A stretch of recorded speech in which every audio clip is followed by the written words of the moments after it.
वासुदेवाय ओम नमो भगवते वासुदेवाय ओम नमो भगवते वासुदेवाय ओम नमो भगवते वासुदेवाय ओम नमो भगवते वासुदेवाय ओम नमो भगवते वासुदेवाय ओम नमो भगवते वासुदेवाय ओम नमो भगवते वासुदेवाय ओम नमो भगवते वासुदेवाय ओम नमो भगवते वासुदेवाय। हरि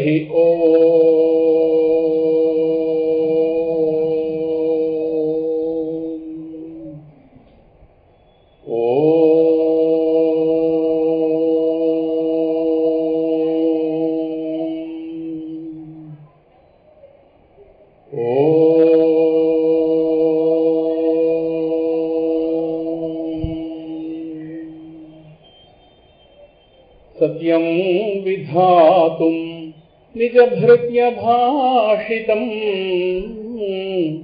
व्याप्तिं च भूतेष्वखिलेषु चात्मनः अदृश्यतात्यद्भुतरूपमुद्वहन् सम्भे सभायां न मृगं न मानुषम्। प्रह्लादवरद नरहरि नमो नमो दयानिधि प्रह्लादवरद नरहरि नमो नमो दयानिधि प्रह्लादवरद नरहरि नमो नमो दयानिधि प्रह्लादवरद नरहरि नमो नमो दयानिधि नमो नमो दयानिधि नमो नमो दयानिधि। संसारकूपमतिघोरमगाधमूलं सम्प्राप्य दुःखशतसर्पसमाकुलस्य दीनस्य देव कृपया शरणागतस्य लक्ष्मीनृसिंह मम देहि करावलम्बम्। श्रीसिंहाद्रिनाथाय नमः।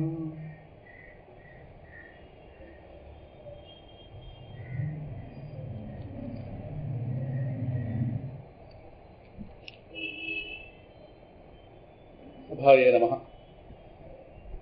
2 వారాల విరామానంతరం మళ్ళీ ఇవాళ పునః కలయిక. కేంద్ర వారం కాస్త ఆ విధంగా ఆటంకం వచ్చింది. దాంతో ఇవాళ ఒక విశేషం. భక్త మండలి మీ అందరి చెవిలో వేస్తే ఆవిడ కొంత క్షేమం కదా, అందువల్ల ఇవాళ ఒక విశేషం తెలిసింది. అది అసలు ఆవిడ అక్కడ 45 రోజులు అంతా 7 హిల్స్ హాస్పిటల్లో ఉన్నారు. మీకు చెప్పాను అప్పుడు 3 నెలల క్రితం నుంచి. ఆవిడ తర్వాత ఒక కొద్ది రోజుల పాటు ఇంటికి వెళ్ళిన తర్వాత మళ్ళీ ఒక వారం 10 రోజుల తర్వాత మళ్ళీ రైల్వే హాస్పిటల్ వెళ్ళిపోయింది. ఆవిడ 7 హిల్స్ హాస్పిటల్లో ఉన్నప్పుడు వాళ్ళు 2వ అబ్బాయిని దగ్గరికి పిలిచి ఆవిడ ఇందాక చెప్తున్నాడు, తను నేను నమ్మచ్చా అని అడిగింది. అదే నమ్మకూడదు ఏంటి, నమ్ము ఏ చెప్తే చేస్తాను అంటే నేను చెప్పి చేస్తావా చేయవాను. ఇక నేను ఇక్కడి నుంచి వెళ్తానని నాకు నమ్మకం లేదు, అయిపోయింది. ఇక్కడి నుంచి వెళ్ళిన తర్వాత అంటే నేను అయిపోయిన తర్వాత నా తదనంతరం ఒక లకారం నేను చెప్తే బాబీ ఒప్పుకోడు. బాబీ అంటే ఇదే, నేను చెప్తే ఒప్పుకోడు. నా డబ్బుల్లోంచి లకారం బాబీకి ఇవ్వండి. ఎందుకు అలా ఇచ్చిందని నేను అనొచ్చు. ఆవిడ ఆర్థిక వ్యవహారాలు నేను చూశాను 9 ఏళ్ల బట్టి. ఆవిడ వాళ్ళ పిల్లల్ని కూడా నమ్మదు. ఆవిడ 2 కొడుకులు, ఆవిడ నమ్మదు. ఇంకా నేను ఎంతంటే అంత. ఆవిడ లెక్క పెట్టుకోవడం కూడా తెలియదు, చదువులేదు, అంతంత మాత్రం. అందువల్ల నా మీద పూర్తి నమ్మకం. ఏనాడు కూడా ఒక పైసా నాది తనకు కలిసిందేమో కానీ తన నాకు ఎప్పుడు కదా ఎప్పుడు అంత జాగ్రత్తగానే భగవంతుడి దయ వల్ల నడిచింది. మొత్తం మీద ఆవిడ కాస్త ఆ విధంగా మనసు కలిగి ఆవిడ అలా అందుతా. అంటే నేనన్నాను, నేను కనుక పుచ్చుకుంటే అది నేను సేవ చేసినట్టు అవ్వదు, అది వ్యాపారం అవుతుంది. అందువల్ల నేను దాని ఏదో ఆశించి నేను చేయలేదు కనుక నేను పుచ్చుకోనంటే వాడన్నాడు. అలాగే అమ్మ బాధపడుతుంది, అమ్మ మాట ఇచ్చి వెళ్ళిందని. అమ్మ మాట నేను చేయాలి కదా. అంటే నేనున్నాను. అప్పుడు ప్రహ్లాదుల్లో ఆలోచన చేశాను. ప్రహ్లాదు స్వామి కోరుకోమంటే ఏమన్నాడు, కోరుకున్నట్టు కాదు కోరుకోనట్టు కాదు, విచిత్రమైన కోరిక కోరాడు. అదే నేనేమన్నానంటే, ఇప్పుడు అది నా పేరు పుచ్చుకుంటే నా మనసు ఒప్పుకోదు, పుచ్చుకోకపోతే నువ్వు ఒప్పుకో, ఆవిడ ఒప్పుకోదు కాబట్టి. కనుక ఈ ఏడాది చివరిలో ఎలాగో సామవేద షణ్ముఖ శర్మ గారి చేత 6 రోజులు ప్రవచనాలు ఏర్పాటు చేస్తున్నాను గురుజాడ కళాక్షేత్రంలో. ఆవిడంటూ బతుకుంటే ఆవిడ ఎలాగో అడుగుదాం అనుకున్నాను. ఎంతో కొంత ఇస్తుంది, ఎంత 5,000, లాస్ట్ టైం 5,000 ఇచ్చింది, ఎంతో కొంత ఇస్తుంది. ఈ ద్రవ్యాన్ని ఆ కార్యక్రమాన్ని ఉపయోగిస్తాను. ఒకరోజు ఆవిడ పేరు సభలో ఆయన చేతి చెప్పిస్తాను. బహుశా ఆ వారం రోజులు ఎప్పుడప్పుడు ఆ నెల మొత్తం మీద ఆవిడ మాసం మీద పడుతుంది. బహుశా ఆ వారం రోజులు పడితే, లేదా ఆ రోజు, లేదా ఏదో రోజున ఒక రోజున ఆవిడ పేరు స్మరింపజేసి ఆ సభా ప్రాంగణంలో వీలైతే అక్కడ ఒక ఫోటో కూడా పెట్టి ఆవిడ ఈ కార్యక్రమానికి ఇలా ఇచ్చింది అని ఈ సన్నివేశం యొక్క నేపథ్యం కాస్త చెప్పించి చేస్తే నేను పుచ్చుకున్నట్టు అవుతుంది, ఆవిడకి కూడా బెనిఫిట్ అవుతుంది. ఎందుకంటే ఆవిడ దేహం నుంచి వెళ్ళిన తర్వాత ఒక 10 మంది భక్తులు నోటుంట ఆవిడ భేష్ అనిపించితే అది కాస్త డెఫినెట్గా ఆవిడ యొక్క పురోగతికి, ఆధ్యాత్మిక పురోగతికి ఉపయోగపడుతుంది. రెండోది నేను పుచ్చుకున్నట్టు ఆవిడకి అవుతుంది. రెండోది నేను పుచ్చుకున్నా పుచ్చుకోనట్టు, పుచ్చుకోపోయినా పుచ్చుకున్నట్టు, మొత్తం మీద ఈ విధంగా మాట్లాడి మొత్తం అంటే వాడన్నాడు నీకు ఇప్పుడే పంపించేస్తాను. ఇప్పుడు పంపిస్తే ఆ ఇంట్రెస్ట్ నా అకౌంట్లో పడిపోతుంది, వద్దు నాకు ఇంట్రెస్ట్ వద్దు, నీకు ఆ కార్యక్రమం ప్యాంప్లెట్ ప్రింట్ అయిన తర్వాత చూపిస్తాను, నువ్వు ఇస్తే రసీట్ ఇస్తాను. సో మొత్తం అంతా అకౌంట్ దానికి అకౌంట్ అవుతుంది, నేను పుచ్చుకున్నట్టు లెక్క. ఆ రోజు వీలైతే మీరు సభకి రండి, ఒకటి ఢిల్లీ ఒకటి భువనేశ్వర్, మీరు ఎవరు వస్తారో తెలియదు. మొత్తం మీద సభా ప్రాంగణంలో ఒక రోజు ఆవిడ పేరు నలుగురు చేత స్మరింపజేయడం కోసం చూద్దాం, తలంపు కలిగింది, భగవంతుడు ఏం చేస్తాడో తెలియదు. మొత్తం మీద జరుగుతుంది, ఇప్పటిదాకా జరిగింది ఇది కార్యక్రమం. ఇప్పుడే ఆ సన్నివేశంలో పాల్గొని ఆ ఆనందాన్ని మీతో పంచుకుంటున్నాం. ఎందుకంటే ఆవిడకి ఆ విధంగా మనసు ఏర్పడింది, ఆవిడకి ఆ విధంగా ఆవిడతో మాకు 2 సంబంధాలు. ముందు మా దొడ్డమ్మ గారు కూతురు అవుతుంది, ఆ విధంగానే మేనమామ గారు భార్య అయింది. సో ఆ విధంగా అందువల్ల మాకు ఒక 3 రోజుల ఆటంకం. మొత్తం మీద విషయం ఇది. మొత్తం మీద ఆవిడ ఆ రీతిగా కొడుకుతో చెప్పిందని అతను ఇప్పుడు చెప్తున్నాడు ఇందాక. సో మనకి ప్రవచనానికి అప్పుడే ఒకటి వచ్చినట్టు లెక్క. నా వాట నేను 3-3.5 కలెక్ట్ చేయాలి నేను. మొత్తం మీద ఈసారి ఏంటంటే 2 టాపిక్లు చెప్పిద్దామని. ముకుందమాల, కరావలంబ స్తోత్రం 3 రోజులు ఒకటి, 3 రోజులు ఒకటి, 6 రోజులు. 7వ రోజు నాడు ఎస్పి బాలసుబ్రహ్మణ్యం గారి చేత సామవేద షణ్ముఖ శర్మ గారు రాసినటువంటి శివగీతాలు ఏవైతే ఉన్నాయి దాన్ని శివపదం అంటారు. ఆయన చాలా కీర్తనలు రాసుకున్నారు. ఆయన వాటిని బాణీ కట్టించి సభలో పాడించారు. మొత్తం బాలసుబ్రహ్మణ్యం గారు ట్రూప్ అంతా వస్తారు. మన పాడుదాది ఎలా చూస్తున్నామో మొత్తం ట్రూప్ అంతా వస్తారు. వాళ్ళు ముందే ఆ బాణీలు కట్టుకుంటారు. ఆ సభా ప్రాంగణం ఆ రోజు 10-15 పాటలు పాడతారు. దాన్ని శివపదం అంటారు. ఇప్పటికి అలాంటి కార్యక్రమాలు ఒక 10-15 జరిగాయి ఆయన శివపదాలు. విశాఖపట్నంలో ఒకటి జరగలేదు. ఇవన్నీ కూడా డిసెంబర్ 31 నుండి జనవరి 6. సరిగ్గా అలాగే చెప్తాను, ఇవాళ రేపు ఎల్లుంటే కాదు, కానీ ఆయన షెడ్యూల్ అలా ఉంటుంది. ఇది 8-9 నెలల ముందు నుంచి రెడీ అయిపోతుంది అదంతా. జనాలు అంతగా ఆయన ప్రవచనం హోర్ అలా ఉంది కనుక ఇప్పటికున్న విశేషం అది. చూద్దాం భగవంతుడి దేవాలు ఎలా మారుతుంది. ప్రస్తుతానికి మన విషయం దగ్గరికి వస్తే పేజీ నెంబర్ 230 21వ పాయింట్ చదువుకోవాలి. 20 దాకా అయింది, 21వ పాయింట్ కాస్త వెళతాం. ఈ 21వ పాయింట్ కాస్త ఒకనొక ప్రవచన వక్త ఆయన్ని దృష్టిలో పెట్టుకుని, ఆయన తరచు ఈ మాట ఎక్కువ అంటుంటారు. ఇదో ఈ మాట వల్ల ఒక ప్రమాదం ఉంది, అందువల్ల దాన్ని దృష్టిలో పెట్టుకుని అక్కడ రాశాను. సభల్లో పేరు చెప్పం కనుక అర్థమైన వాళ్ళకి అర్థమవుతుంది, అర్థం కాని వాళ్ళకి విషయం అర్థమైతే చాలు. ఇప్పుడు వక్త ఎవరన్నా కాదు, వ్యక్తి వక్త ఎవరన్నా కాదు, కానీ పదాలు అలా అంటే అలా విసిరిస్తే దానివల్ల తప్పుడు అర్థాలు ఏర్పడతాయి. చాలా జాగ్రత్తగా వాడాలి వేదాంతం. ఇష్టం వచ్చినట్టుగా ఆ మాత్రం ఉప్పు ఎక్కువ వేస్తేనే కూర వచ్చిపోతుంది. అటువంటిది పదాలు జాగ్రత్తగా విసరకపోతే చాలా ప్రమాదం. ఆయన చాలా అలవోకగా ఆయన ఆ మాట అనేస్తుంటాడు. ఆయన చాలా సందర్భాల్లో గ్రహించాను. సరే, మొత్తం మీద నాకు అవకాశం దొరికింది కనుక నేను ఈ విధంగా దాడి చేస్తున్నాను. ఇక్కడ సత్యాన్ని బయటికి తీసుకొచ్చే ప్రయత్నమే కానీ ద్వేషం కాదు. విశ్వమే విష్ణువు ఆ మాట ఎక్కువ చెప్తుంటాడు ఆయన. ఇది ప్రమాదం. విశ్వమే విష్ణువు అంటున్నావంటే నీకు భాగవత ప్రాథమిక సూత్రాలు వంట పట్టలేదని అర్థం. ప్రాథమిక సూత్రాలు అంటే మూల భాగవతంలో, అంటే వ్యాస భాగవతంలో మహావిష్ణువు బ్రహ్మగారికి 4 శ్లోకాల రూపంలో చెప్పారు. ఇంత భాగవతానికి మూలం 4 శ్లోకాలు. దాన్ని చతుశ్లోకి భాగవతం అంటారు. బ్రహ్మగారు దానికి అర్థం నారదుల వారు చెప్పారు. నారదుల వారు వ్యాసుల వారు బోధించారు. అప్పుడు వ్యాసుల వారు ఆ 4 శ్లోకాలని ధ్యానం చేస్తే అదే 18,000 శ్లోకాల భాగవతం. అంటే ఆయనకి మనోఫలకం మీద భగవంతుడి యొక్క అవతారాలన్నీ దృగ్గోచరమయ్యాయి.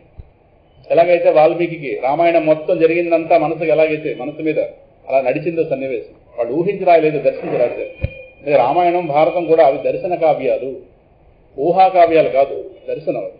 వాళ్ళ మనసుల్లో ఏమనుకున్నారో కూడా రామాయణంలో ఉంటుంది, భారతంలో ఉంటాయి.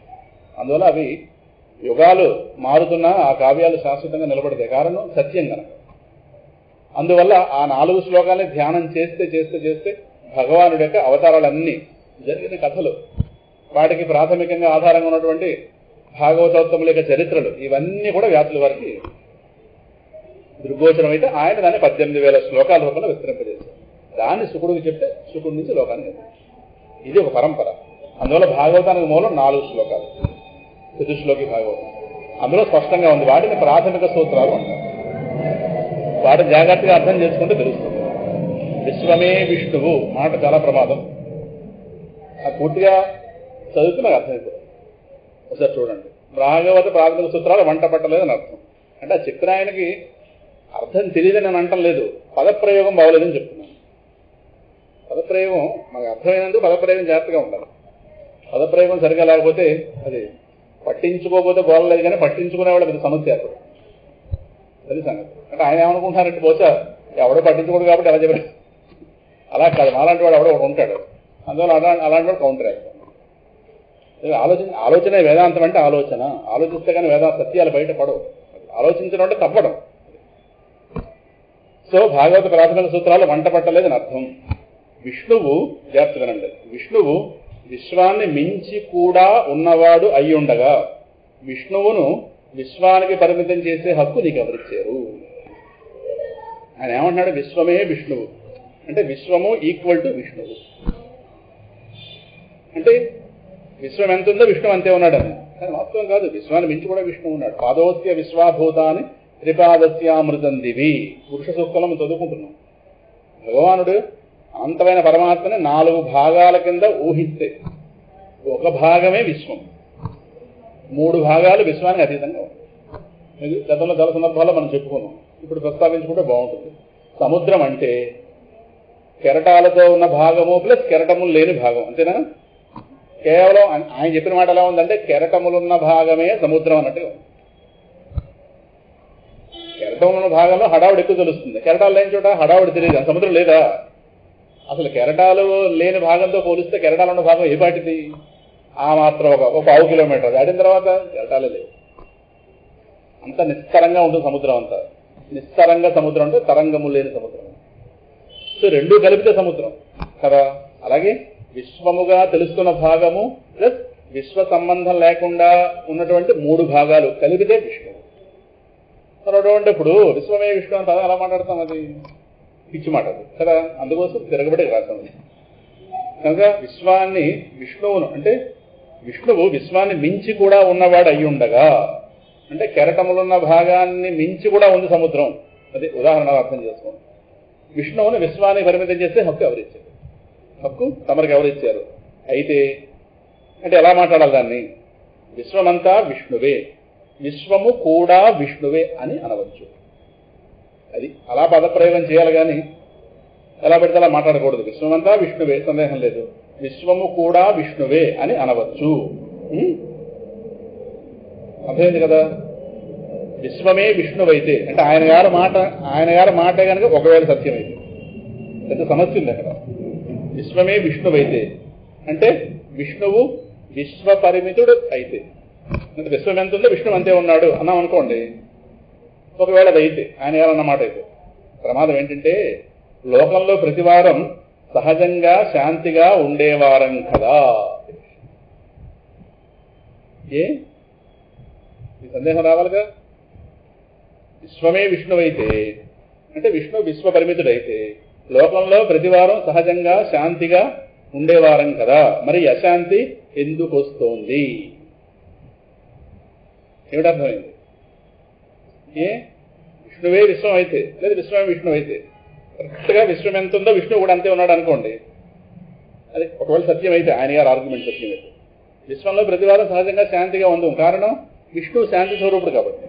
విష్ణువు అంటే శాంతి. మరి విష్ణువే విశ్వం అంటున్నావు అంటే విశ్వంలో ప్రతి వాళ్ళు శాంతిగా ఉండేవాళ్ళంగా, కానీ అది అనుభవానికి విరుద్ధంగా ఉంది కదా. అదే అక్కడ రాసింది. అది ఒకవేళ అదే కనుక అయితే అక్కడ ఉండదులండి. ఈ విష్ణు సహస్రనామ స్తోత్రం బోధింపబడేదే కాదు కదా. విష్ణు సహస్రనామ స్తోత్రం బోధ ఎందుకు వచ్చింది?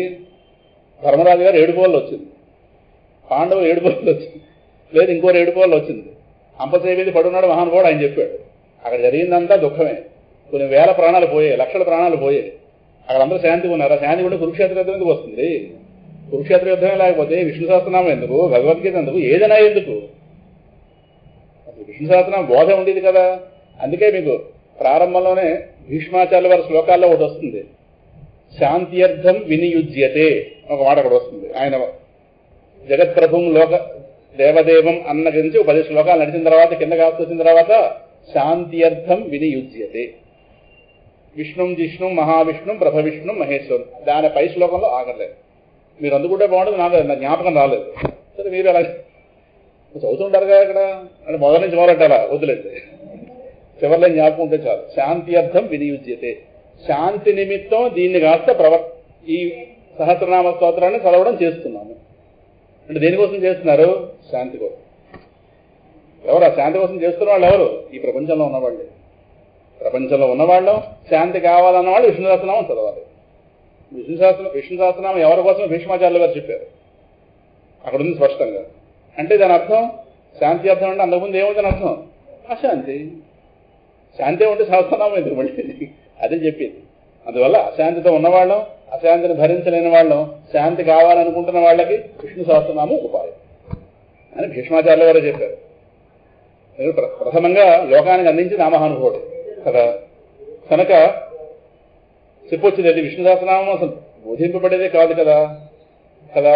సో ప్రతివారం సహజంగా శాంతి ఉండేవారం కదా. ఈ అశాంతి ఎందుకు వస్తోంది, అశాంతి ఎందుకు వస్తోంది అని చెప్పి అక్కడ వెంటనే రాశాం. తిరిగేసి మళ్ళీ చెప్పాను దాన్ని. అదే పనిగా ఆ మాటే చెబుతుంటే, ఆయన అదే మాట చెప్తుంటాడు. ఆయన చాలా సందర్భాల్లో విన్నాను. అదే మాట అదే పనిగా చెప్తుంటే ఇప్పుడు చివరికి ఏం తెలిసినా అటుపై చూసారా. చిన్నప్పుడు మన ఉదాహరణ, ఒకడు లేడి పిల్లలు పట్టుకెళ్ ఏదో గొర్రె పిల్లలు పట్టుకెళ్తుంటే కావాలని ఆట పట్టించి ఏమిటో పుల్లిని పట్టుకెళ్తున్నాం అన్నారు. వాడు మొదట నమ్మలేదు. రెండో వాడు చెప్పాడు, సందేహంలో పడ్డాడు. ఇలా 4 కావాలని వాళ్ళు కాస్త దాన్ని అపహరించడానికి నలుగురు అనగానే వాడు అమ్మ నిజంగా పులి పట్టుకున్నానేమో చెప్పి వాడు లేడి మేకపిల్లలు విడిచిపెట్టి. అంటే నలుగురు అన్న మాట నానుడై నిలుచునైతే సామెతలో ఉన్నాయి. అలాగే ఇదే పనిగా మాట్లాడుతుంటే ఎక్కడ చివరికి ఏమెళ్తుందంటే ఆయన చెప్పేది అది. అదే పనిగా ఆ మాట చెప్తుంటే అటుపై విష్ణువు అంటే అశాంతి అనవలసి ఉంటుంది. కారణం విశ్వం అశాంతి కోపం కనుక. ఇంక చివరికి ఎక్కడ దాకా వెళ్ళిందంటే ఆయన ఎసరు పెట్టాలి. ఇప్పుడు ఆయన ఎసరైపోయింది మాట. చూడండి ఎలా ఇష్టంగా మాట్లాడితే ఇదే సమస్య. ఈయన అశాంతి కాదనడానికి లేదు, ఆయన గారిని శాంతి కాదనడానికి లేదు. ఈ రెండింటికి సంబంధం లేదా అంటే ఆయన నుంచి ఇది పుట్టింది. మరి అటువంటిప్పుడు ఈ రెండింటిని ఎలా సమన్వయించాలి? అందుకు అక్కడ రాసింది విశ్వమే, విశ్వమంతా విష్ణువే.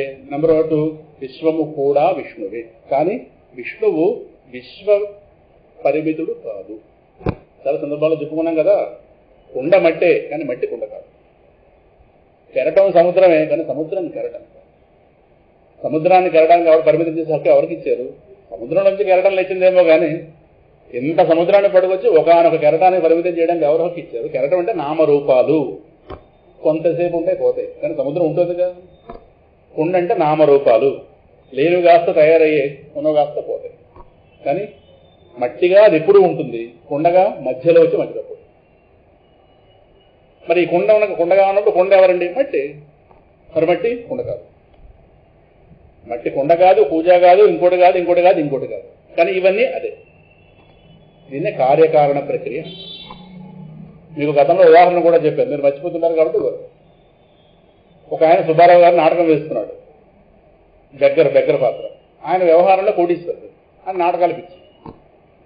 అక్కడ బెచ్చగాడిగా నాటకం వేస్తున్నాడు. అప్పుడే కారు దిగి వచ్చినవాడు, ఆయన కారు డ్రైవర్ ఉన్నాడు.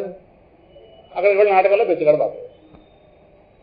ఇక్కడ సుబ్బారావు, అందులో ఏదో వాడి పేరు ఏదో కదా, అక్కడ బెగ్గరు బ్రహ్మాండంగా నటిస్తున్నాడు.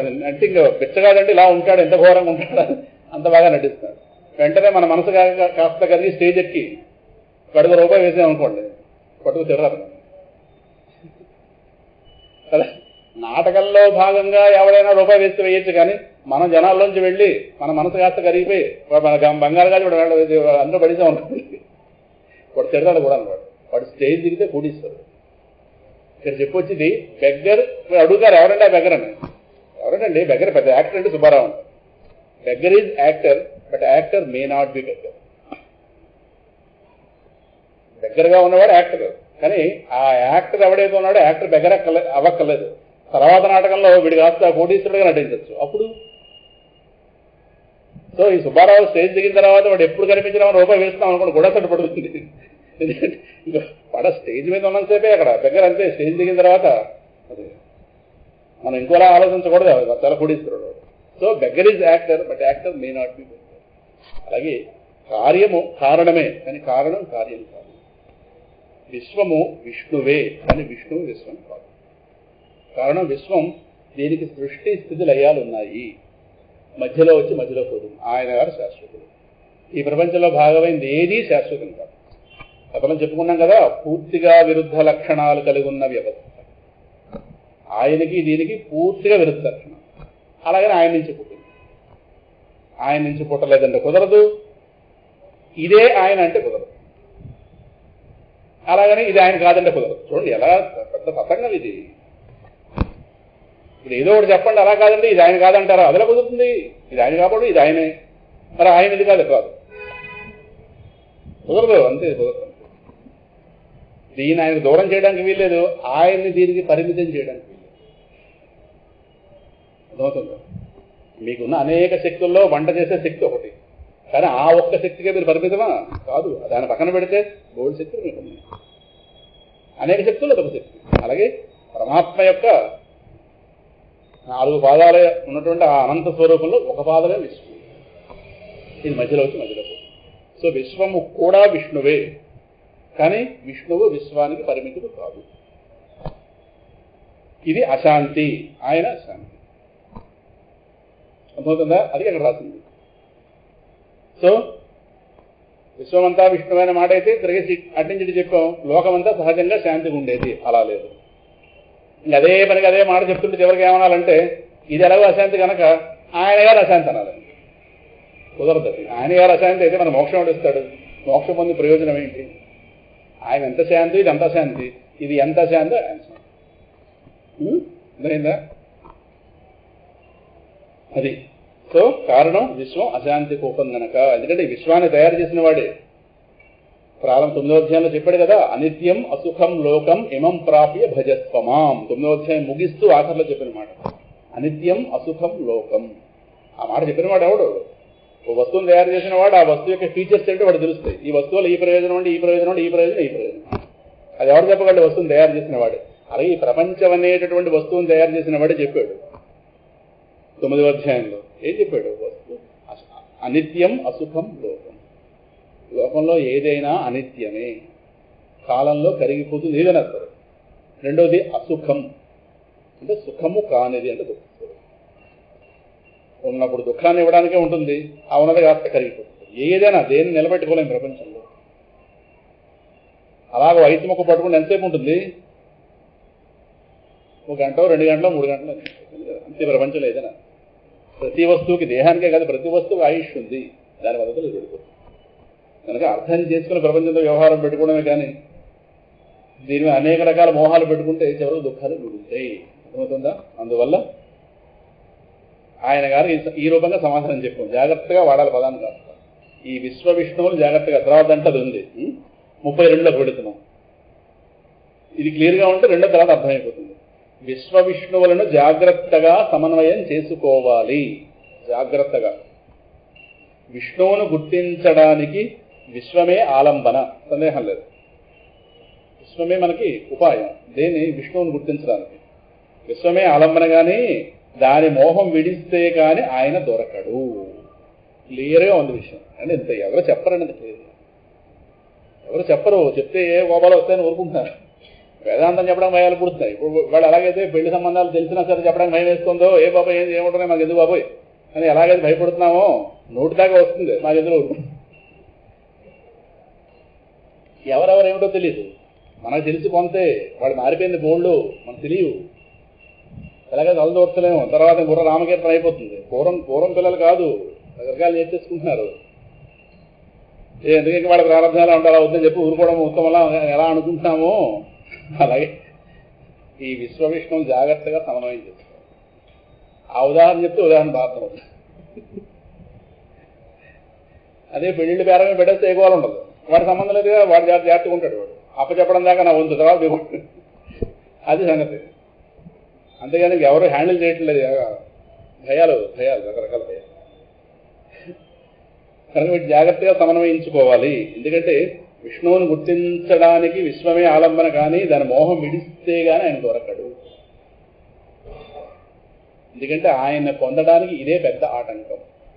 ఏది విశ్వం? విశ్వం అంటే మనల్ని మైనస్ చేసుకుంటాం, వచ్చిన వాళ్ళది మనల్ని వెనక లాగేసుకుంటాం. విశ్వం అంటే నాతో కలుపుకుని సమస్తం, నన్ను వెనక లాగించుకుని నాకు కనిపించేదే విశ్వం అనుకుంటాం. విశ్వం అంటే సమస్తం అని అర్థం. సమస్తం సర్వం, ఈ రెండు కూడా విశ్వం. సర్వం అన్నప్పుడు నేను అందులో చేరనా? సో ఎక్కడి నుంచి కౌంట్ చేయాలంటే దేహం, ఇంద్రియాలు, ప్రాణం, మనస్సు, బుద్ధి ఇక్కడి నుంచి ప్రారంభమవుతుంది. వీటితో కలుపుకుని సమస్తం, ఇది విశ్వం. అర్థమవుతుందా? ఇది ఏదైతే ఉందో దీని మోహం విడిస్తే కానీ దొరకదు. ఉన్నాడు, ఇక్కడే ఉన్నాడు, అంతటా ఉన్నవాడే. కానీ దీనిపై మోహం ఏదైతే ఉందో అది ఆయన గారిని కాస్త మోహం విడవడమే మోక్షం. మోక్షం అంటే మోహక్షయము. మోహర్ మోహ, క్షాపర్ క్షయం. మోహక్షయమే మోక్షం. అందువల్ల మరి ఆయన గుర్తించడానికి ఇదే ఆలంబన కావచ్చు, ఇది ఆలంబనే కానీ దీన్ని పట్టుకోకూడదు. దీన్ని జాగ్రత్తగా దీంతో వ్యవహరించాలి. అదే అక్కడ రాశాను. అందుకే ఇక్కడ వైరాగ్యం అన్నది పెట్టబడింది, తర్వాత లైన్లో ఉంది కదా. అందుకే వైరాగ్యము.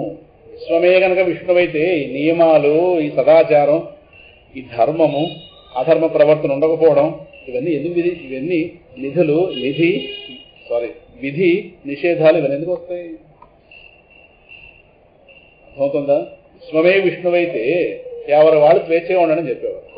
కానీ మన పెద్దవాళ్ళు విధి నిషేధాలు పెట్టారా, ఇలా ఉండండి, అలా ఉండద్దు, అలా ఉండండి, ఇలా ఉండద్దు, ఇలా ఉంటే ఈ ప్రమాదం, అలా ఉంటే లాభం అని మనకంటూ ఒక నియమాలు విధించారంటే ఇది ప్రమాదం ఉందనే కదా అర్థం. అక్కడ ఏ ప్రమాదం లేదంటే ఎవరు ఎలా వెళ్ళినా పర్లేదు అనొచ్చు. ప్రమాదం ఉంది కాబట్టి జాగ్రత్తగా అడిగేయండి అని చెప్తారు కదా. మరి ఎక్కడ బ్రతకాలి? ఈ విశ్వంలోనే జాగ్రత్తగా ఉండాలి. మరి ఇది ఆనంద నిలయం అయితే మన వాళ్ళు అలా జాగ్రత్తలు పెట్టారు అంటే ఇందులో సమస్య ఉందనే కదా అర్థం. వైరాగ్యం అనేది అందుకు పెట్టబడింది. వైరాగ్యం ఏంటి? దీన్ని జాగ్రత్తగా దూరంగా పెడితే కానీ దొరకడు. దీన్ని ఎంత మేరకు హ్యాండిల్ చేయాలో అంత మేరకే. ఎక్కువగా దీంతో శృతి మించి వ్యవహారాలు పెట్టుకున్నామా నష్టం ఏంటి? ఆయన దొరకడు. అది ఇంకా ఆయన దొరకకపోతే బ్రతుకు దీనికి ఇంత విలువైన బ్రతుకు పొందినందుకు. ఎందుకంటే మాట మర్చిపోవద్దు, పరమాత్మగా వేరుగా పడ్డాం కాబట్టి విశ్వంలో పడ్డాం. ఈ మాట మర్చిపోవద్దు. ఇటు నుంచి అటు ఆలోచించకండి, ఇప్పుడు అటు నుంచి అటు ఆలోచించాలి. అర్థమవుతుందా?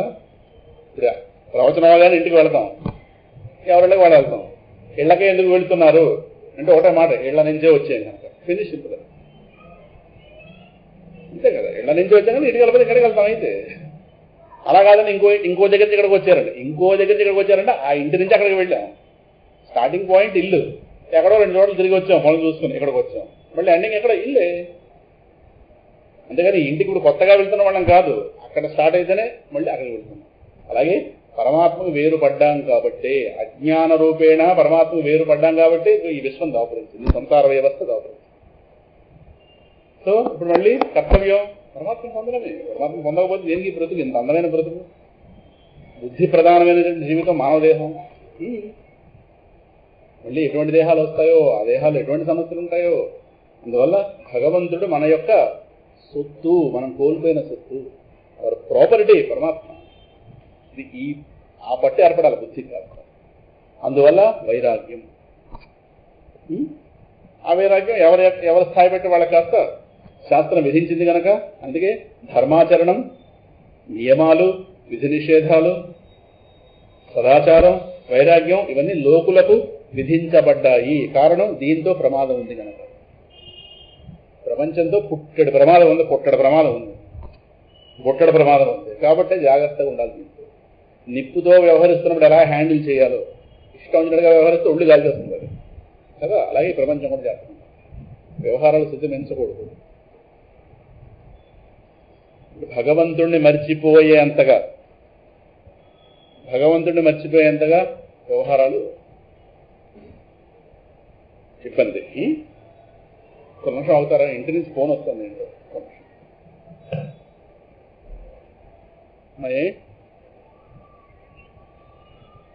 సత్సంగం లక్ష్మీవారం కదా, అది ఇచ్చుకున్నాడు సార్.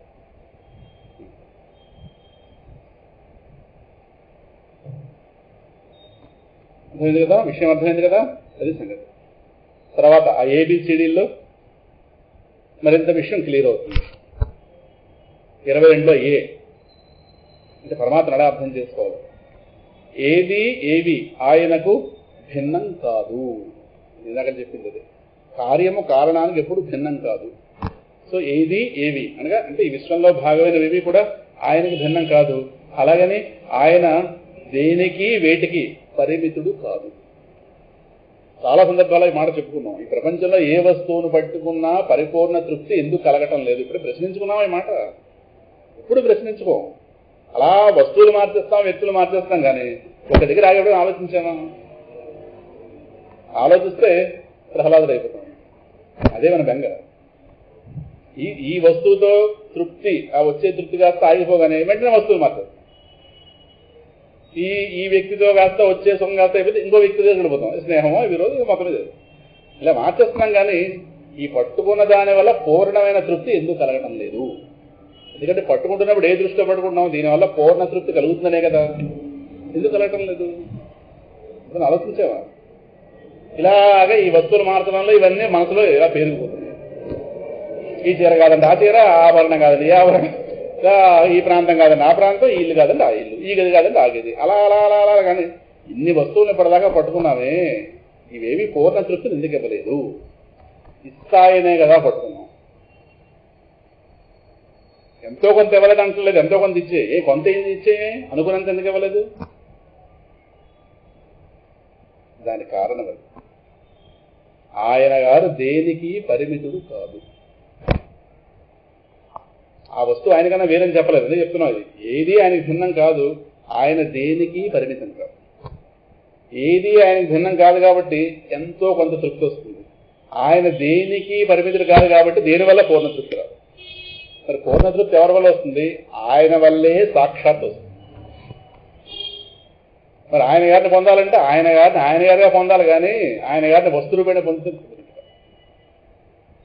ఈ లాజిక్ తెలిసిన వాళ్ళు ఎవరంటే భక్తులు. ఆయన గారిని ఆయనగా పొందాలి. ఆయన ప్రపంచ రూపంలో, ప్రపంచ వస్తువు రూపంలో పొందితే ఆయన వాడి పరిమితుడు కాదు కనుక దానివల్ల మీకు పూర్ణ తృప్తి రాదు. పూర్ణ తృప్తి అనేది విష్ణువు యొక్క స్వరూపం, విశ్వం యొక్క స్వరూపం కాదు. చెప్పబడుతున్నారా? అది. సో మనకు కావాల్సిన పూర్ణ తృప్తి ఇది సాక్షాత్ ఆయన వల్ల రావాలి. సపోజ్ ఆయన ఈ వస్తువు పరిమితులు అనుకోండి ఆయన వస్తువు పరిమితులు అనితే ఈ వస్తువును పట్టుకుంటే ఆయన పట్టుకుని అనుభూతి కలిగేది. ఉదాహరణ చెప్తున్నాను. కానీ ఆయన దీని పరిమితులు కాదు అంటే అలాగని ఇది ఆయనకంటే వేరుగా ఉందంటారా? కాదు, ఇది ఆయనకి భిన్నం కాదు. ఇది ఆయనకి భిన్నం కాదు. ఇది ఆయన భిన్నం కాదు కాబట్టి ఎంతో కొంత దీనివల్ల సుఖం లభిస్తుంది.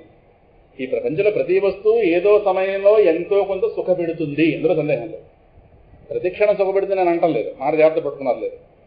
ప్రతి వస్తువు ఏదో క్షణంలో ఇప్పుడు ఆ వస్తువుతో అవసరం పడింది అనుకోండి, ఆ టైంలో అదే సుఖస్వరూపం. అయితే అన్నం తింటున్నప్పుడు కంచమే మనకి బంగారం కదా. కంచంలో అన్నమే కదా తింటాం. ఎంత అందంగా చూసుకుంటాం, కంచాలు కాస్తాయి ఇలా తుడిచి ఇలా విత్రాగా అయితే నీళ్ళు ఇలా తెలిసి ఇంకా జీవితంలో మొదటిసారి అన్నం తింటుంటాం. రైలు ఎక్కినప్పుడు బెర్తే మనకి బంగారం. నిజంగా ఆ బెర్తను మనమే నిర్మించుకున్నట్టు దాని మీద శాశ్వతంగా ఉండిపోతాం అన్నట్టు ఎంత శుభ్రంగా ఆమూల ఏమూలతో శుభ్రంగా తుడిచేసి బెర్తలు తోడడానికి ఓ బొడ్డోడు పట్టుకెళ్ళి ఇండించింది, ఓ పాత చీర దాని శుభ్రం తుడిచేసి అంటే ఎక్కడ మరక లేకుండా ఇక్కడ ఢిల్లీ దాకా వెళ్ళాలి, నలగొట్టేసే బెర్తగా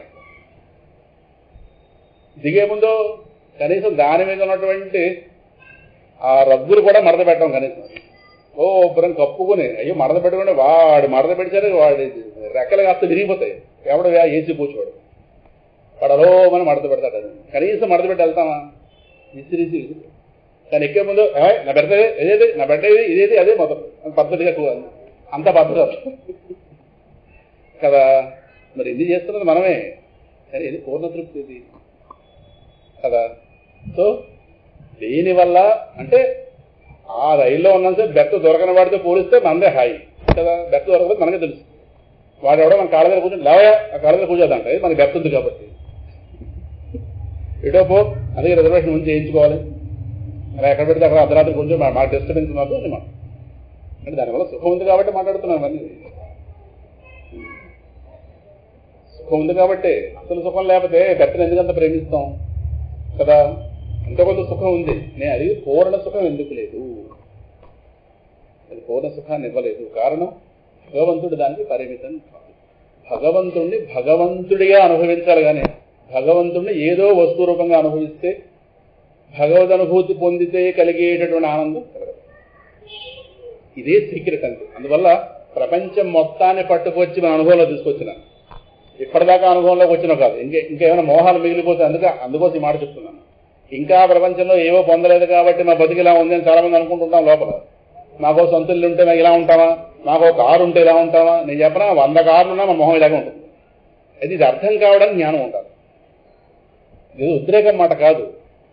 ఏమైనా ప్రపంచంలో ఉంటే ప్రపంచంలో బతకడానికి వాడుకుంటాం, ఉండకూడదని అంటం లేదు. ఉన్నంత మాత్రంలో మనకు పూర్ణ తృప్తి వస్తుందని కూడా అవివేకం. దానికి ఈ మాట. కొంతమంది అంటుంటారు కదా, మాకు మీలాగే సొంతలు ఉంటే ఎలా ఉంటామండి. ఎలా ఉంటారు? సొంతలు ఉంటే గాలి ఎగురుతారా? సొంతలు ఉన్న వాళ్ళని గాలి ఎగురుతున్నాం ఏమిటో వాడికి అది మోహం. ఇల్లు వస్తే అప్పుడు తెలుస్తుంది బాధ. ప్రాణం వరకు గోడ వచ్చిన తర్వాత కదా. అంటే అర్థం చేసుకోవడం, అక్కడానికి ఉండాలి. ఇవన్నీ నీకు కాదనట్లేదు, కానీ ఇవ్వనంత మాత్రంలో ఏదో బతుకొచ్చేస్తాను అనుకుంటే అజ్ఞానం. ప్రపంచం మొత్తాన్ని పట్టుకొచ్చి మన ముందు ప్లేట్లో పెట్టినా ఇది పరమసత్యం. ఇది ప్రపంచం అంటే ఇంద్రలోక సుఖాలు కూడా. ప్రహ్లాదుని చూశాంగా, వాళ్ళ నాన్న అలా సంపాదించి పెట్టాడు. ఏది ఇంద్రలోక భోగాలను కూడా, అంటే భూలోకం కూడా కలిసే ఉంది అందులోనే. ఇంద్రలోక భోగాలను కూడా ఎదుర్కొంటే పెట్టాడు పిల్లడి ముందు, అనుభవించరా స్వేచ్ఛగా అని. కానీ ఆ పిల్లవాడు అల్లబోకగా వాటిని తృణప్రాయంగా విడిచిపెట్టాడు. కారణం అవేమిటో ఆయనకు అర్థమైంది. ఒకటే మాట అంటాడు, ఈ సుఖాల కోసమే మానవ లోకంలో ఉన్నటువంటి మానవులు వీళ్ళు వాడి పడి చచ్చిపోతున్నారు. ఇలాగ బ్రహ్మగారి ఆయుర్దాయం, ఇది బ్రహ్మగారి ఆయుర్దాయం ఎందుకంటే గొప్పది. సో ఆయుర్దాయం కోసం, ఈ భోగాల కోసం పడి చేస్తున్నారు పాపం, ఈ సుఖాల కోసం. ఇంకా ఆ సుఖాలు ఏవైతే ఉన్నాయో, మా నాన్నగారితో ఎప్పుడైతే వరం గెలుచుకున్నాడో ఒకసారి స్వర్గానికి వెళ్ళగానే వాళ్ళందరూ ఇస్తారు. ఎందుకంటే ఇంక ఆయనతో పోటీ పడడానికి అవకాశం లేదు. అవి ఆ సుఖాలు ఏమైనా ఇంద్రాది దేవతను సుఖపెట్టాయా? లేదు. వాళ్ళ రాజ్యం కాస్త పోయింది. వాళ్ళందరూ ఈ బాధ్యత చేయాలి. ఓన్లీ ఇవన్నీ పొందిన ఈయనే సుఖపడ్డాడు. నువ్వేం చేసావు? చీల్చి పడేసావు. ఇవన్నీ స్వామితో చెప్తున్నాడు. ఇవన్నీ నువ్వు ఇలా చీలుస్తుంటే ఈ భోగాలను రక్షించేయా అని అడిగాడు. ఏమి ప్రహ్లాదం, ఏమి ఆ చూపు, ఆ దృక్కోణం కావాలి మనకు. నువ్వు ఇలా చీల్చి పడేస్తుంటే ఈ భోగాలు రక్షించేయా. మా నాన్న ఏమిటి సాధించాడు వీటితో, ఇంకా అవన్నీ అలాగే ఉన్నాయి, వాడు చచ్చిపడున్నాడు. అందువల్ల నాకు ఈ బొత్తు పోను. ఎందుకంటే ఇచ్చే నువ్వే హరించేస్తావు. ఒక రూపంలో ఇస్తావు, మరో రూపంలో నువ్వే కాలస్వరూపంగా హరించేస్తావు. నువ్వు ఒక పెద్ద మాయావివి అన్నాడు స్వామితో మాట కాదు. పెద్ద మాయావి. మనం ఇవ్వడం చూస్తాం కానీ పుచ్చుకుంటున్న వాళ్ళు ఎలా పడుకుపోతాడో చూడడం వచ్చిన వాళ్ళది, ఇది వచ్చిన వాళ్ళ కదా. అందువల్ల ఆయన రెండు పక్కలా చూశాడు. వద్దు, నాకు ఇవన్నీ వద్దు, నాకు కావాల్సింది నీ యొక్క జ్ఞానాన్ని నాకు కలిగించేటటువంటి నీ నిజ భక్తుల సాంగత్యం. నాకు ఇంకోటి ఎవరు అడుగుతారు అలాగా? 5 ఏళ్ల పిల్లవాడి నుంచి మాట ఊహించగలవా? కారణం ప్రపంచమంతా తన ముందే ఉంది, కానీ ఈ ప్రపంచానికి నువ్వు పరిమితులు కాదు. ఈ ప్రపంచానికి నువ్వు పరిమితమై లేవు. ప్రపంచానికి నువ్వు పరిమితమై ఉంటే ప్రపంచాన్ని పొందితే భగవంతుడిని పొందిన ఆనందం లభించేది. కానీ భగవంతుడు ప్రపంచాన్ని మించి కూడా ఉన్నాడు. ఆ మాట పట్టుకుంటున్నాడు. అందువల్ల ఆనందం నీ స్వరూపం, ప్రపంచ స్వరూపం కాదు. అయితే ఈ ప్రపంచంలో ఆయా వస్తువుల నుంచి ఆ మాత్రం సుఖం కలుగుతోందంటే అది నువ్వు వేస్తున్న భిక్ష. ఇక్కడే మనం గతంలో ఒక 4 ఏళ్ల క్రితం ఇప్పుడు విజ్ఞాన నౌకాయన స్తోత్రం చెప్పుకున్నాం శంకర భగవత్పాదులు గారు. అప్పుడు వేదిక అటుపక్క వేశాను, నాకు గుర్తుంది. పరమేశ్వరం గారు ఎక్కడ కూర్చున్నారు అక్కడ వేదిక వేసి మీ అందరూ ఇటుపక్క కూర్చున్నారు. 4 ఏళ్ళు 5 ఏళ్ళు కదా, ఎండాకాలంలో చెప్పినప్పుడు బాగా గుర్తుంది. విజ్ఞాన నౌక, అందులో ఆచార్యుల వరకు మాట వాడారు. యదానంది లేశై తదానంది విశ్వం. లోకంలో ఈ వస్తువుల నుంచి ఆనందం లేశాలుగా లభిస్తుంది కదా, కొంత కొంత కొంత కొంత. ఆ వస్తువుల్లోకి ఆ ఆనంద లేశాలు వేస్తున్నది ఓ బ్రహ్మానంద స్వరూపుడా నువ్వే కదా. అంటే సాక్షాత్తుగా ఆయన దగ్గర నుంచి ఆనందం పొందడానికి మనకి జ్ఞానం కలగలేదు. అసలు ఆనందం లేకపోతే ఏమవుతాం, కొద్దిగా లేకపోతే చచ్చిపోతాం బలవంతంగా. ఎందుకంటే మనసుకి ఆనందం లేకపోతే ఉండలేదు. డైరెక్ట్గా ఆయన ఆనందం పొందాడానికి మోక్షం రాలేదు. ఇప్పుడు ఏం చేయాలి, మధ్యలో కొద్ది కొద్దిగా విసరాలా. నీరు చేప ఒడ్డు పడిపోయిన తర్వాత, ఒడ్డుకు వచ్చిన తర్వాత అది కొంచెం బతకాలని ఏం చేయాలంటే మొక్కల మీద నీళ్లు వేస్తుండాలి.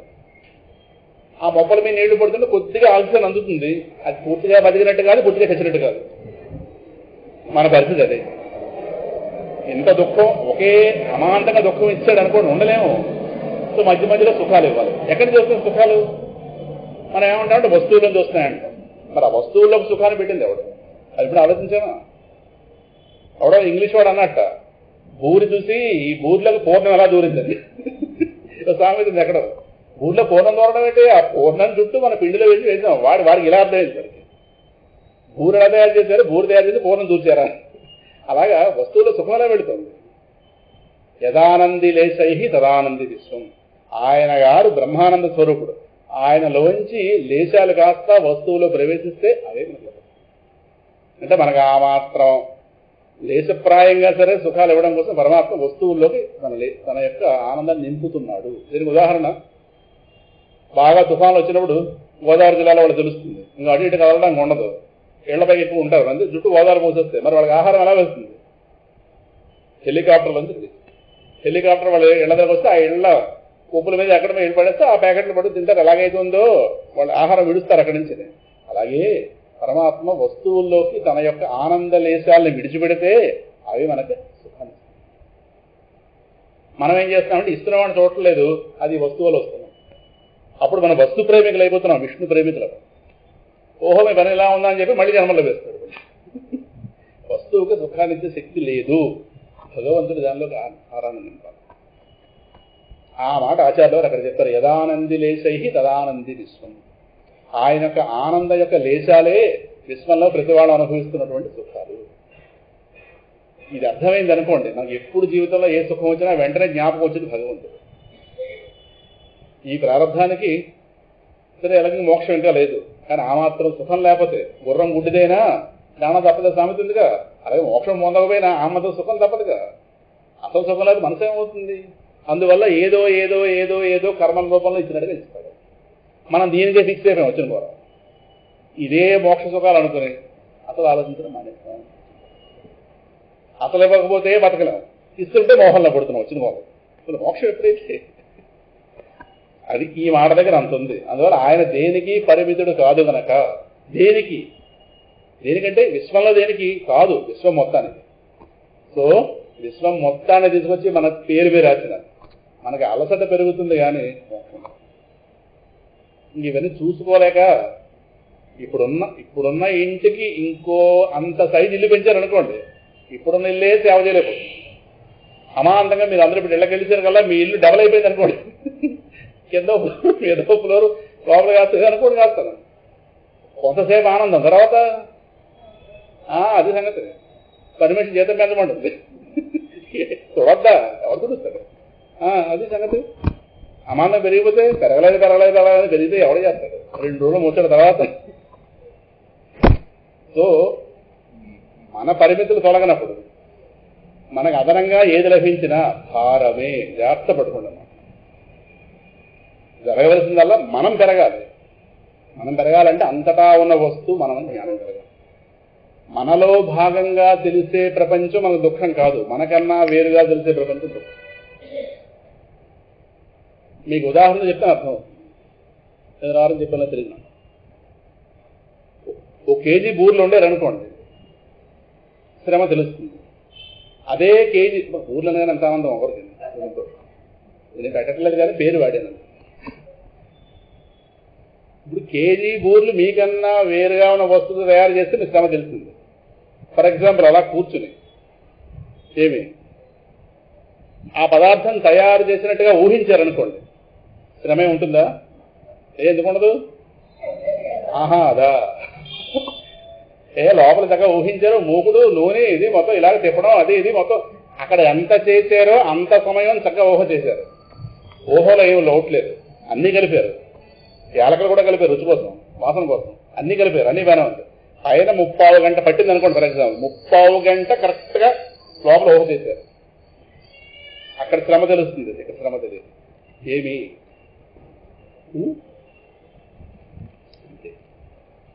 అది బాహ్య సృష్టి, ఇది అంతర్ సృష్టి. మీలో భాగంగా జరిగే సృష్టి మీకు ఎప్పుడు ఇబ్బంది కాదు. అందుకే మన జ్ఞానం పొందితే అంతటా మనమే ఉన్నామని తెలుస్తుంది కనుక అప్పుడు ప్రపంచం మనలో భాగంగా తెలుస్తుంది కాబట్టి ప్రపంచం మీకు ఇబ్బంది కాదు. ఇప్పుడు మనం పరిమితంగా ఉన్నాం, ప్రపంచం పెరిగింది అనుకోండి, మనకున్న ప్రపంచం, ఇంకా దాన్ని చూసుకోవడం సంరక్షణ పోల. ప్రపంచం సైజు పెరిగితే కాదు, మన సైజు పెరగాలి. మాట అర్థమైందా? మనలో భాగంగా తెలిసే ప్రపంచం ఇబ్బంది కాదు, మనకన్నా వేరుగా తెలిసే ప్రపంచం దుఃఖం. 2 రోజులు ఉంటాయి ముచ్చట్లు, 3 రోజులు 4వ రోజు నుంచి యాత్ర మనది. ఎందుకంటే దేహం పరిమితం, దీని పరిమితులు దీనికి ఉన్నాయి. చూసుకోలేము, విడిచిపెట్టలేము, చెయ్యలేము, నానా యాత్ర పడుతుంది. అదే ఏం చేస్తారంటే ఆడంబరాలు పెంచుకోవద్దు చెప్తారు. బతకడానికి తగినంత ఉంటే సరిపోతుంది, అంతేగాని ఇంకా సంపాదించడమే ప్రతికూలంగా పెట్టుకుని అలా పెంచేసుకుంటే తర్వాత చూడలేము. దీని శక్తి తగ్గిపోతుంది. అవి ఎక్కడెక్కడో ఉంటాయి. డబ్బున్నప్పుడు సైట్లు కొనిసామనుకోండి, చూడడానికి ఎవడు చూస్తాడు? ఎవడు ఆక్రమించేస్తే అలా వదిలేయగలమా? అది ఎవడు చూస్తాడు? ఎందుకు? అందుకే జ్ఞానం ఉన్నవాళ్ళ వ్యవహారం వేరుగా ఉంటుంది, జ్ఞానం లేని వాళ్ళ వ్యవహారం వేరుగా. జ్ఞాన ప్రధానంగా మాట్లాడుతున్నాం కనుక ఆయన దేనికి పరిమితుడు కాదు గనక ఈ వేటిని పొందినా సరే ఇప్పుడున్నట్టుగానే అసంపూర్ణ తృప్తి. అందుకే మీరు చూడండి, ఇండియా మొహాలు ఎలా అనుకుంటాం, అమెరికా మొహాలు మరీ ఘోరంగా ఉంటాయి. మరి వాళ్ళు చాలా సుఖాల్లో ఉన్నారే, చాలా సుఖం. మనతో పోలిస్తే ఆ సుఖాల యొక్క శాతం చాలా ఎక్కువ, ఆ సుఖాల నాణ్యత కూడా ఎక్కువ అక్కడ. ఇది చెప్పేది అమెరికా విషయం. కానీ వాళ్ళ మొహం మన మొహం అలాగే ఉంటాయి. కారణం మనకు చాలటం లేదు, వాడికి చాలటం లేదు. మనకైనా వాడికైనా కావలసింది అపరిమితమైన తృప్తి, నిత్య తృప్తి. వాడి వల్ల లేదు, మనకి మన వాడి వల్ల లేదు. ఇంకా చివరికి మొహాలు ఎప్పుడూ అలాగుంది. వాడు అవకాశం ఇస్తే వాడు ఏకరూ పెడతాడు దుఃఖాలు, మనం ఏకరూ పెడతాం. వాడి పరిమితులు వాడుకున్నాయి, మన పరిమితులు మనకున్నాయి. అయితే మనతో పోలిస్తే వాడు కొద్దిగా ఏదో థర్డ్ ఏసీలో వాడికంటే సెకండ్ ఏసీ వాడు కొంచెం ఎక్కువ సుఖపడినట్టుగా ఏదో కంపారిజనే కానీ ఎవరి స్థాయిలో వాడు దుఃఖపడు. ఇది అర్థం అవ్వాలంటే కొంచెం ఆలోచించాలి. మనం వెంటనే వాడు రూపం, వాడు హడావిడి అన్న చూడగానే వీడే సుఖపడిపోతుంటాం. కొద్దిగా వాడిని కదిపితే వాడు ఊరంతా ఎగరపడతాడు. వాడు ఓ మాట అంటాడు అంతయ్యాక, మీ విశాఖపట్నం హాయి అనుకో, తినేస్తున్నారు అక్కడ ఉద్యోగం, అయిపోయింది. ఆ ఒక్క మాట లాక్కుంటే చాలు. సరే, మనం అది లాగం. వాళ్ళు చెవులకి ఏం పెట్టుకున్నారు, మెళ్ళ ఏం వేసుకున్నారు, ఇవి చూస్తాం. మనకి ఎంతసేపు మనకి ఈ పై పటాటోపాలు కావాలి. మనకి లోపల వాళ్ళు ఎలా నలిగిపోతున్నారో మనకు అర్థం. కొంచెం లోతుల్లోకి చూస్తే వాళ్ళు ఏమిటి అర్థం లేదు. అందువల్ల ఎవరో ఎక్కడా సుఖపడిపోతున్నారో భ్రాంతి పడకండి. ఒక మాట జాగ్రత్త పెట్టుకోండి. ఎవరి స్థాయిలో వాళ్ళకి దుఃఖం ఉంది, మీ స్థాయిలో మీకుంది, ఇంద్రుడి స్థాయిలో ఇంద్రుడికి ఉంది. ఇది పరమసత్యం. ఇది నిజమైన సుఖం ఎవడి ప్రపంచంలో కౌపీనవంత కలుభాగ్యవంత. బ్రహ్మజ్ఞానం పొందినవాడే, వాడెవడో వాడి జ్ఞానం పొందినవాడే ఈ ప్రపంచంలో నిజమైన సుఖి. మిగతాదంతా కూడా పటాటోపము, హడావిడి. మీకు సుఖంగా ఉన్నామని కనిపించడం కోసం ఏ విధంగా ఆడంబరం చేయడం, లోపల దుఃఖాన్ని కప్పుకుని బయటకి దొంగనం నవ్వడం. ఎవరు మోసం చేస్తాం? ఎంతకాలం మోసం? ఎందుకు ఈ మోసాలు దేనికి? అవుతుందా? ఇదంతా కూడా ప్రదర్శనే కానీ నిజమైన శాంతి కాదు. కారణం ఆయన గారు దేనికి పరిమితులు కాదు. వాళ్ళకున్న వస్తువులు కానీ పరిమితులు కాదు, మీకున్న వస్తువులు కానీ పరిమితులు కాదు. అంటే ఇప్పుడు మీకన్నా వాళ్ళకి ఎక్కువ వస్తువులు ఉన్నాయేమో, జాగ్రత్త పట్టుకోండి. మీకన్నా వాళ్ళకి ఎక్కువ భోగాలు ఉన్నాయేమో కానీ ఆ భోగాలు కానీ పరిమితులు కాదు. మీ భోగాలకు ఎలవు కాదు. అందువల్ల మీకు అసంతృప్తి మిగిలిన చివరికి వాళ్ళకి అసంతృప్తి. చివరికి రోజు ముగిసే వాళ్ళకి ఏం మిగిలిందంటే ఇద్దరికి బ్యాలెన్స్ షీట్ చూస్తే అసంతృప్తి అసంతృప్తి అసంతృప్తి అసంతృప్తి. తృప్తి ఎక్కడుంది? తృప్తి భగవత్ స్వరూపం. అర్థమవుతుందా? అందువల్ల ఈ ప్రపంచాన్ని అంటే ప్రపంచం యొక్క ఆలంబంతో పరమాత్మ అర్థం చేసుకోవాలి. అందువల్ల ఇదే విభూతి యోగం. అంటే ప్రపంచంలో ఏదేది కనిపించినా ఇది పరమాత్మకు భిన్నం కాదు. ఏ కెరటమో సముద్రానికి భిన్నం కాదు. సో కెరటం మనకి సముద్రాన్ని జ్ఞాపకం చేయాలి. అలాగే సముద్రం ఏ కెరటానికి పరిమితం కాదు. అని ఈ రెండు రకాల జాగ్రత్తగా ఇది ఇలా చెప్పుకుంటున్నామా? ఇందాక చెప్పినట్టుగా మహావిష్ణువు బ్రహ్మగారికి చెప్పిన 4 శ్లోకాల్లో ఒక శ్లోకం ఇదే. దీని శాస్త్రంలో ఏమంటారంటే అన్వయ వ్యతిరేక ప్రక్రియ అంటారు. మహావిష్ణువు గారి శ్లోకాలు చూస్తే భాగవతం 2వ స్కంధంలో ఉంటాయి. 2వ స్కంధం 10వ అధ్యాయంలో అనుకుంటారు 4 శ్లోకాలు వస్తాయి. అన్వయ వ్యతిరేకాభ్యాం అన్నమాట అక్కడ ఉంటుంది. అన్వయ వ్యతిరేకము మీకు అసలు చెప్తాను. అన్వయం అంటే ఇది అదే అన్వయం, అది ఇది కాదు వ్యతిరేకం. అంతే. అన్వయం అంటే ఇది అదే, కుండ మట్టే అన్వయం, మట్టి కుండ కాదు వ్యతిరేకం. విశ్వం విష్ణువే అన్వయం, విష్ణు విశ్వం కాదు వ్యతిరేకం. అంతే. ఈ అన్వయ వ్యతిరేక ప్రక్రియతోనే ప్రపంచంలో ప్రజలను అర్థం చేసుకోవాలంటే కానీ మోహంలో పడకూడదని బ్రహ్మగారిని విష్ణువుకి చెప్పింది. ఆ మాట ఇక్కడ రాసుకుంటుంది. అలా చెప్తే మనకు అర్థమవుతుందని చెప్పి లేదా దేన్నే ఆయనకి వేరుగా చూడడానికి వీలు లేదు. ఎందుకంటే సృష్టిలో ఏదైనా సరే ఒకటి ఉందంటే ఆయనే దానికి ఉనికి పోస్తున్నాడు. సముద్రానికి తెలియకుండా ఏ కెరటం నల్లకి వచ్చే అవకాశం లేదు. కెరటం ఎక్కడి నుంచో ఇంకో సముద్రం నుంచి ఇందులో దూరిపోతుంది. ఈ సముద్రాన్ని తెలియకుండా ఏ కెరటం అలాగే తెలిసే అవకాశం లేదు. ఈ ప్రపంచంలో ఏ వస్తువు కూడా పరమాత్మ తెలియకుండా సంభవించే అవకాశం లేదు. అలాగని ఆ వస్తువు ఎంతో గొప్పగా కనిపించవచ్చు. ఈ ప్రపంచంలో ఏముంది ఓదానికంటే మరో గొప్పది మనకు. గొప్పతనాల్లో భేదమే కానీ కొంచెం తేడాలే కానీ ఏ గొప్పతనం కూడా పరిపూర్ణం కాదు. గీతలో స్వామి చెప్పాడు కదా, మమ తేజోంశ సంభవం. విభూతి యోగం ముగిస్తూ చివరిలో చెప్తాడు, ఈ ప్రపంచంలో గొప్ప గొప్ప వస్తువులుగా తెలిసేవి, మహా తేజస్తో ఉన్నట్టుగా తెలిసేవి ఏవైతే ఉన్నాయో అవన్నీ కూడా నా యొక్క అంశ వల్లే పుట్టినగా తెలుసుకో అని చెప్పాడుగా. అందువల్ల ఇవన్నీ మనకి భగవంతుడు జ్ఞాపకం చేయాలంట. అంతేగాని వీటి వెంట పడకూడదు. వీటి వెంట పడ్డాము, ఇదే పరమాత్మ దీన్ని పట్టుకున్నాం అనుకోండి, దొరికిపోతాం. పరమాత్మ దీని పరిమితం కాదు. ఈ మాట ఎక్కువ చెప్తున్నాను, అందువల్ల ఎక్కువ మోహాల్లో పడిపోతున్నాం మనం. ఇక్కడే వస్తువుని విడిచిపెట్టడానికి లేదు, వస్తువు ఉచ్చులో పడడానికి వీలు లేదు. మనం ఉచ్చులో పడిపోతున్నాం. ప్రతి వస్తువు ఇదేదో గొప్ప ధరించుకుంటున్నాం. అదే ఎంతకాలం ఉంటుంది అది ప్రపంచంలో. ఇలాగే మనసులో బోల్డ్ పెరిగిపోయింది. ఇవన్నీ భగవత్ సాధన కాదు, తెలియకుండా లోపలికి వెళ్ళిపోయింది. ఎవరు జ్ఞానం చెప్పలేదు చిన్నప్పటి నుంచి.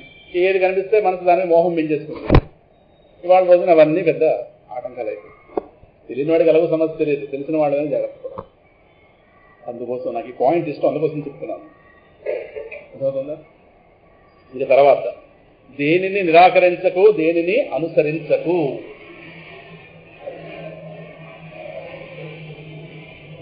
నిరాకరించకు అంటే మన ప్రారంభ ఫలాలకు ఏవో వస్తాయి జీవితంలో.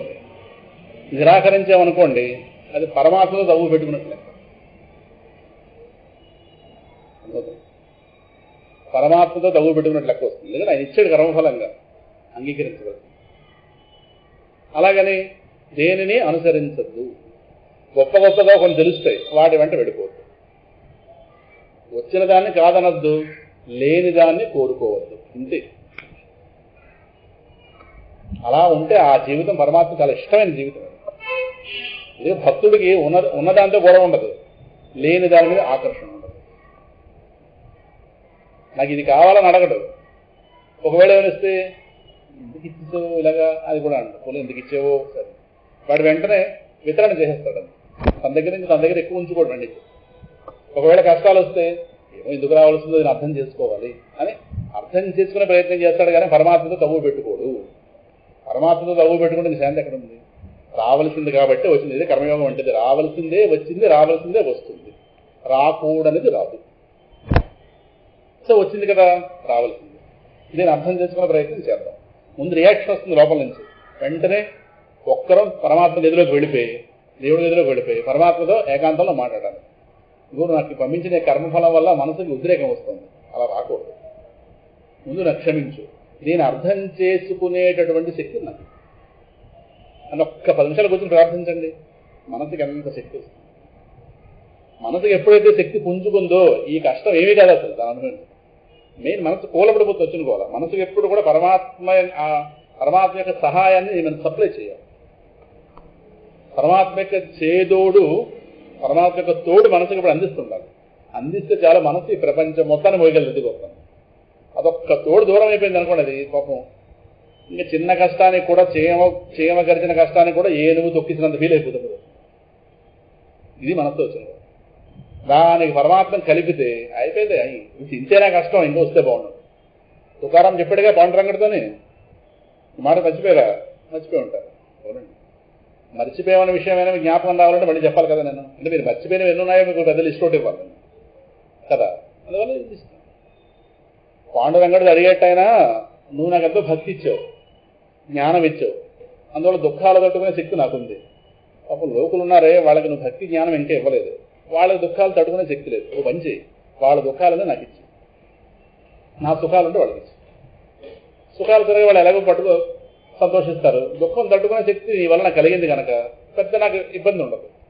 అందువల్ల ఉభయతారకం ఈ పది బాగుంది కదా, అటు ఇటు మార్చి అన్నట్టు. ఎవడు అడుగుతాడు ఇలాగ? తుకారాం కాబట్టి అడిగాడు.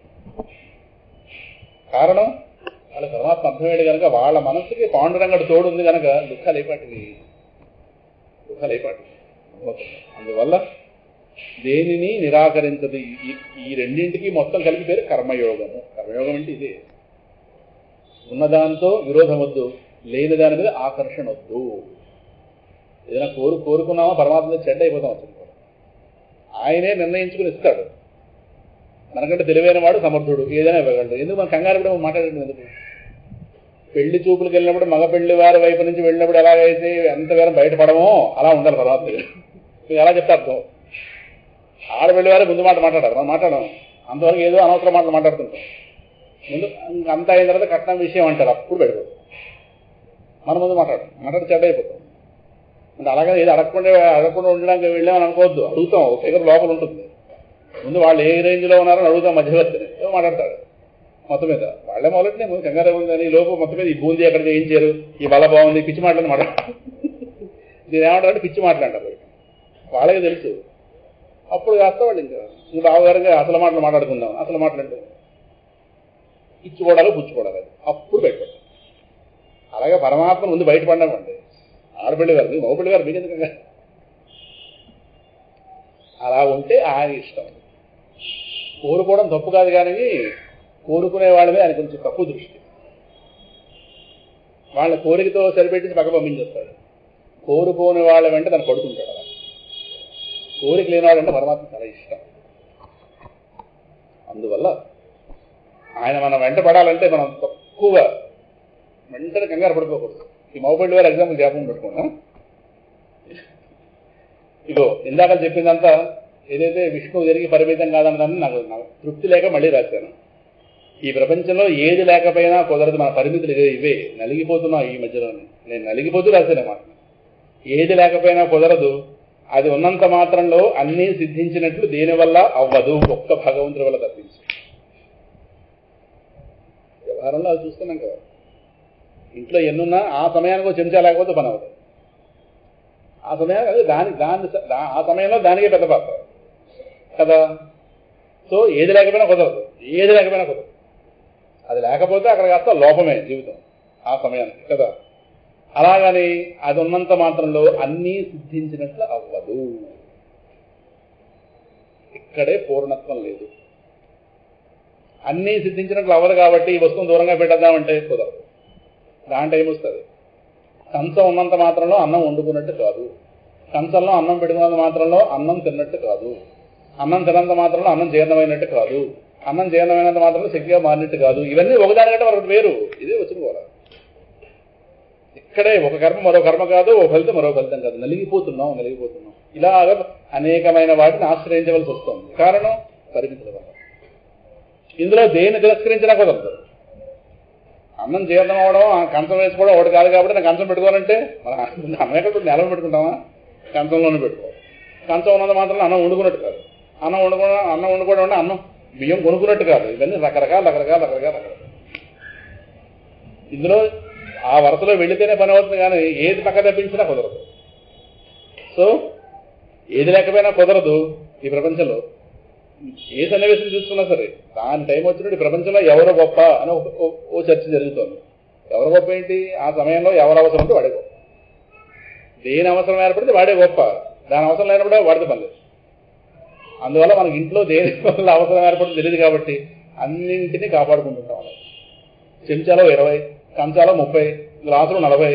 ఏమో ఎప్పుడు అవసరం అవుతుందో పర్మిషన్ అలా పడిపోయినా ఇప్పుడు అదో కోల కదా రకరకాల అలా దాచుకుని రోజు వాడే గిన్నెలు అప్పుడప్పుడు వాడే గిన్నెలు ఏమి ఏడాది ఒకసారి దింపే గిన్నెలు మీద అసలు ఆమె నా సర్దుకుని వాళ్ళు అప్పుడప్పుడు దులుపుకొని అలా కోలా పడుతున్నాం. మరి పక్క వాళ్ళకి ఇస్తే జ్ఞాపకం పెట్టుకుని ఆవిడ కదా మళ్ళీ అడిగితే కోపం, ఇవ్వకపోతే కోపం, అడిగితే కోపం, మళ్ళీ వదినానికి ఇచ్చే కదా అని చెప్పి తీసుకురావడం.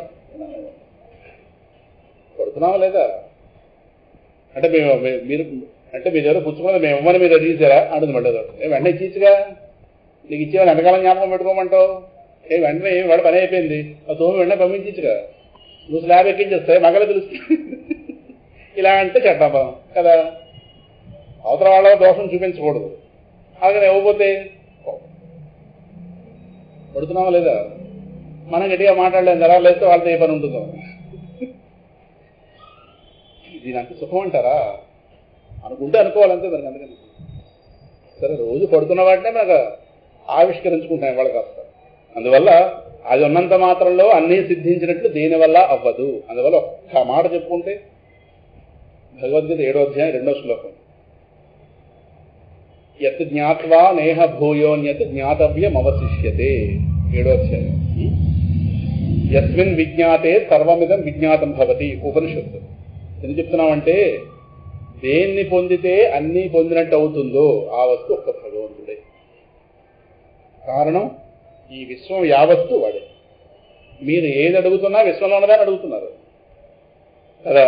అందువల్ల ఈ విశ్వం యావత్తు ఎవరిలో ఉందో వాడు మనవాడైతే విశ్వంలో అవసరమైంది ఏదైనా మనది. ఈ కీలకం పట్టినవాడు తప్పు. ఇంక ఈ విశ్వం వెంట పడితే లాభం లేదు. ఇందులో ఏది అవసరం అవుతుందో, ఏది అవసరం కాదో, ఏది ఎంతకాలం అవసరమో, ఏది ఎప్పుడు అవసరం ఉండదో ఎందుకని చూస్తాం. సో నిజమైన తెలివైన వాడు ఎవడంటే ఈ విశ్వం యొక్క రహస్యం ఎక్కడుందో వాణ్ణి పట్టి. అదే ఒక్క భగవంతుడి వల్ల తప్పించి దీని ఏమంటారంటే సర్వసిద్ధి అంటారు. సర్వము సిద్ధించినట్టుగా. సర్వసిద్ధి పొందిన వాళ్ళు ఎవరు ఉండరు. ఏదో 4-5 సిద్ధించిన వాళ్ళే. అందుకే అప్పుడే ఆనందం కలిగించే విషయం కూడా చెప్తాం, అందులోనే దుఃఖం కలిగేది ఒకటి ఉంటుంది. కానీ సర్దుకుపోతున్నాం అది వేరే సంగతి. అందుకని మరొకటి చేయలేం కనుక. కానీ అదొక లోపం. అన్నీ బాగానే ఉన్నాయి కానీ సంబంధం ఇదిగా ఉంటుంది. ఏదో అన్నదా పక్కవాడి కుతూహలం. ఏదో చెప్తాం మొత్తమే సర్దుకున్నాం. మరి ఏం చేస్తాం? ఎంతకని తిరుగుతాం కదా.